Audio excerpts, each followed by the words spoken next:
It is Women's History Month, a time to highlight the broken glass ceilings and barriers through the years. Here in Mississippi, a historical women's campus is celebrating founding members and tradition. Our Stephanie Poole joins us in the studio with more on that. Stephanie.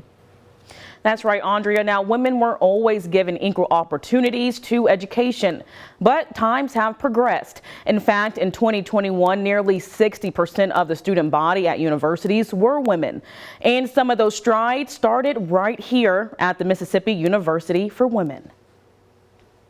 There had been private women's colleges before MUW, but this was the first time that the state stepped in and said that women had a right to higher education and funded a college for women. Over a century ago, a new foundation was created in America. Erin Kemker, the chair of the History, Political Science, and Geography Department at MUW, says Charter Week holds a significant meeting to students and faculty. The Senate bill that created what was at the time the IINC, which was the Mississippi University for Women under a different name, its original name, was signed this month in 1884 by the Mississippi State Legislature. MUW became the first publicly funded women's college in the United States and only women's college in Mississippi. But the board was met with a new challenge in 1982, the acceptance of male students. It resulted in a Supreme Court case, and it was a changing time, the 1970s and the 1980s, and what did it mean to be a woman-serving institution at that time when,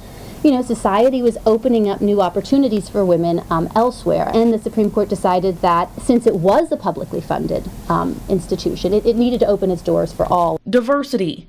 That's one reason sophomore Aisha Celestin chose MUW. There's a very large reception of people who are very much for fighting for rights, where it's gender equality, LGBTQ, women rights. It's very welcoming to all types of people. Kemker says trailblazers like Olivia Hastings, Eudora Welty, and Annie Payton helped shape the foundation of the campus. You'll see that emphasis on women's leadership in programs across the W.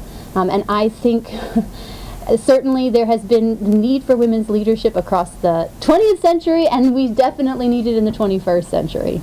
And so there's always been that focus at MUW on both the pragmatic and the liberal arts education. And you see that even today with, you know, our programs in culinary arts, but also history and English. Charter Week wraps up tomorrow. Now, those seniors will form a Magnolia chain on the campus.